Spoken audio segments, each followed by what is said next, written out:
हरे कृष्णा कृष्णा कृष्णा हरे हरे, हरे राम राम राम हरे हरे। वैद्य भक्ति क्या आवश्यकता है, क्या जरूर है? रागानुग भक्ति प्राप्ति के लिए वैद्य भक्ति की क्या आवश्यकता है, इसके ऊपर आज चर्चा करने के लिए जा रहा हूँ। और लोग सोचते हैं हम रागानुग स्तर में भक्ति करने से भगवान को जल्दी प्राप्ति कर सकते हैं, भगवान की सेवा में लग जाएंगे। किंतु शास्त्र में वैद्य भक्ति वर्णन होने का कारण क्या है, ये सभी बारे में हमको जानकारी होना चाहिए। इसी बारे में श्रील रूप गोस्वामी भक्ति रसामृत सिंधु में भक्ति की अलग अलग स्तर, भक्ति कैसे किया जाए, भक्ति का महत्व, भक्ति का अर्थ, तरह तरह की बारे में उन्होंने समझाए। इसलिए यदि भक्ति रसामृत सिंधु को ठीक से कोई गुरु आचार्य के माध्यम से समझ लेता है, उनको समझने के लिए बहुत दिक्कत नहीं होता है भक्ति क्यों वैद्य भक्ति आवश्यकता है। किंतु सभी लोग तो भक्ति रसामृत सिंधु पढ़ते नहीं हैं और भक्ति को किसी भी स्तर को व्यक्ति को भक्ति का पूर्णांग बलि मान लेते। बहुत लोग मुख से हम सुने हैं, जो लोग संसार में परिवार में रहते हुए भी परिवार इतना आसक्त होते हुए भी किंतु बोलते हमें कृष्ण प्रति हमारा अन्यान्य प्रेम है, हमें प्रेमी की भक्त है। किंतु प्रेम के स्तर बारे में श्रील रूप गोस्वामी जो चर्चा किए बहुत गूढ़ तत्व है। साधारण व्यक्ति की प्रेम के स्तर में नहीं रह पाता, किंतु साधारण लोग मान लेते हैं हम प्रेम के स्तर पर है। किंतु जब तक व्यक्ति का अंदर में अनर्थ निवृत्ति नहीं हुआ, कि भक्ति में निष्ठा नहीं आया, रुचि नहीं आया, आसक्ति भाव स्तर में नहीं आया, प्रेम स्तर को प्राप्ति नहीं हो सकता। इसलिए रूप गोस्वामी भक्ति रसामृत में एक सीढ़ी बनाया, अलग अलग श्लोक बता के रखे। उन्होंने भक्ति के बारे में बताया, व्यक्ति मन में जो श्रद्धा होता है वो साधुओं की संगति करता है। साधु संगति मतलब गुरु की शरण में जाता है, वैष्णव परंपरा की प्रामाणिक गुरु आचार्य की शरण में जाता है।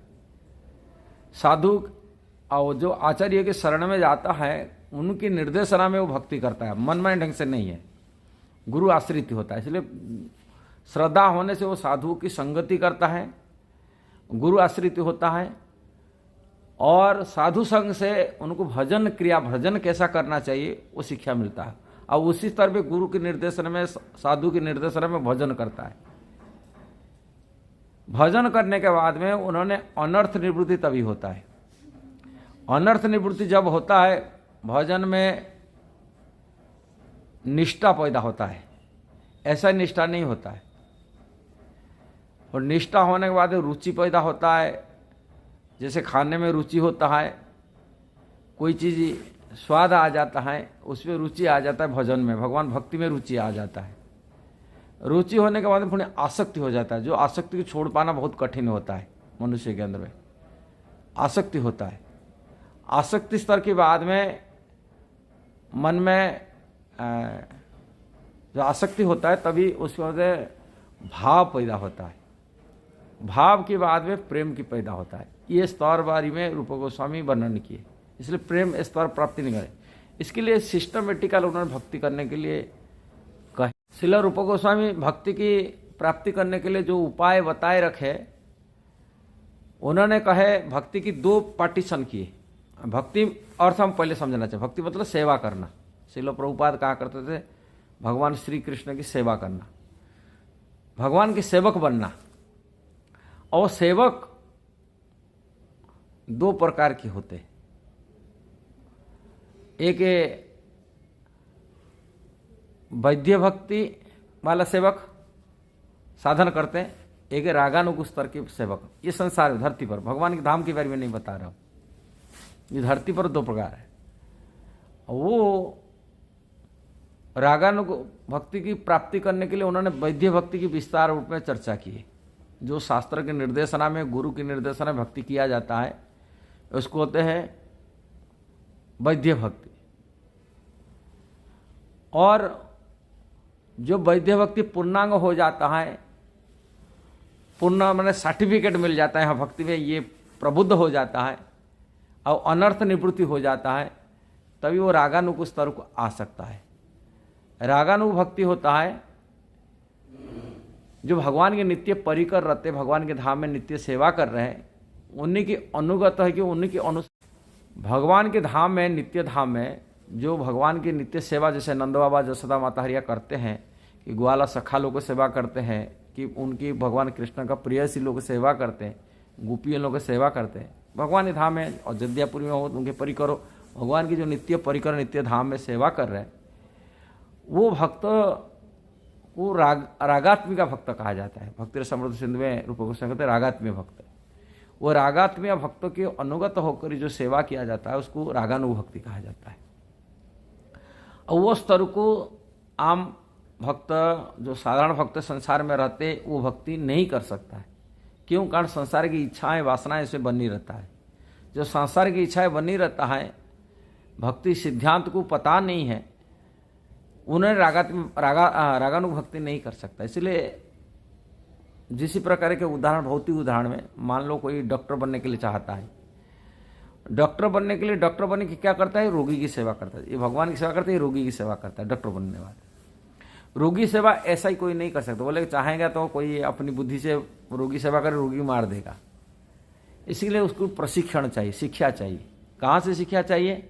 मेडिकल कॉलेज से शिक्षा चाहिए। जैसे भक्ति के लिए एक स्पिरिचुअल मास्टर चाहिए, और ऐसी प्रकार के डॉक्टर, जो अभिज्ञ डॉक्टर वही पढ़ाते हैं, उनके टीचर बनाकर उनसे शिक्षा प्राप्ति करता है। जो उससे शिक्षा प्राप्ति करता है और डिसिप्लिन रहता है, एडमिशन करता है, मेडिकल कॉलेज में एडमिशन करता है, मेडिकल की निर्देशनामा अनुଯାयी, उसी सिलेबस अनुयायी जो पढ़ाई करता है, पुणे डॉक्टर की गाइडेंस से पढ़ता है, वो पुणे बाद में डॉक्टर बन जाता है। ऐसे डॉक्टर नहीं बनता। यदि ऐसा ही बन जाएगा, सीधा सीधा डायरेक्ट आएंगे, रोगी की देखेगा, ये करेगा, पुणे रोगी को मारेगा, सेवा क्या करेगा? इसी प्रकार की भक्ति मध्य भी भगवान का सेवा वो कर नहीं पाएगा, माने उल्टा सीधा करेगा। जो शास्त्र नियम विधि विधान को छोड़ देगा, यदि वो विधि विधान त्याग करके अपनी से मनमानी ढंग से भक्ति करेगा, वो केवल उत्पात मचाएगा। ये बात है श्रील रूप गोस्वामी मध्य भी पुष्टि करते, भक्ति समृद्ध सिंधु में पुष्टि करते। श्रुति स्मृति पुराण आदि पंचरात्रि विधिंग बिना एकांतिक हरिभक्ति उत्पादित कल्पते। श्रुति मतलब वेद है, वेद मतलब ज्ञान है, समस्त जो वैदिक ज्ञान। श्रुति स्मृति, स्मृति मतलब मनुस्मृति आदि जो हमारे महाजन लोग, द्वादश महाजन लोग हमको उपदेश दिए, मनुस्मृति हो, भीष्म स्मृति हो, जो नित्य स्मरणीय चीज है हमको उपदेश है। जो महाभारत में बहुत स्मृति शास्त्र के बारे में चर्चा हुई है। हाँ, ऐसे ही श्रुति स्मृति पुराण आदि 18 पुराण, महाभारत और नारदीय पंचरात्र, विशेष नारदीय पंचरात्र के बारे में पुष्टि करते हैं। ये विधि विधान नारद जी वर्णन करते कैसे हम भगवान को अर्चन करना, कैसे पूजन करना चाहिए। ये विधि विधानों को कोई छोड़ देता है और वो अपनी मनमानी ढंग से कार्य करता है, केवल भक्ति के लिए, भक्ति नाम पर उत्पात मचाते। रूप गोस्वामी पुष्टि करते। ये पद्म पुराण की श्लोक है। श्रुति स्मृति पुराण आदि पंचरात्रि विधि में ना एकांतिक हरिभक्ति उत्पात कल्पते, कल उत्पात मचाते। इसलिए शास्त्र विधि विधानों को हमको पालन करने से हमारा अनर्थ निवृत्ति होगा। अनर्थ निवृत्ति होने से भक्ति में आगे हम निष्ठा, रुचि, आसक्ति, भाव, थोड़े प्रेम स्तर को प्राप्ति कर पाएंगे। और प्रेम स्तर को आने से हम लोग को रागानुग भक्ति जो कहा जाता है, जो रागात्म्य भक्त जो नित्य परिकर रूप सेवा करते भगवान कृष्ण का, उन्हीं के अनुगत ही की सेवा कर पाएंगे। ये सिस्टम। और इसको छोड़कर यदि मनमानी कोई करता है, वो बहुत संसार में उत्पात मचाता है। ऐसे उत्पात सहज या लोग मनाते हैं, लोग को प्रभावित होते हैं। उनके सहज कोई नियम कानून नहीं, कोई व्रत उपवास नहीं, कुछ नहीं, बस राधे राधे बोलो, कृष्ण मिल जाएंगे, यही विचार रख कर के उन लोग को भक्ति करते हैं। किंतु वैष्णव परंपरा, जो वैष्णव आचार्यों की जो शिक्षा है, वो कड़ाई से पालन करने से भक्ति प्राप्ति होगा। यदि ये सब नियम को पालन छोड़ देता है, पुणे समाज के लिए उत्पात मचाएगा। यही शास्त्र के नियम है। यदि वीडियो सही लगा जरूर उसको शेयर करना, सब्सक्राइब करना, लाइक कमेंट देना। हरे कृष्णा।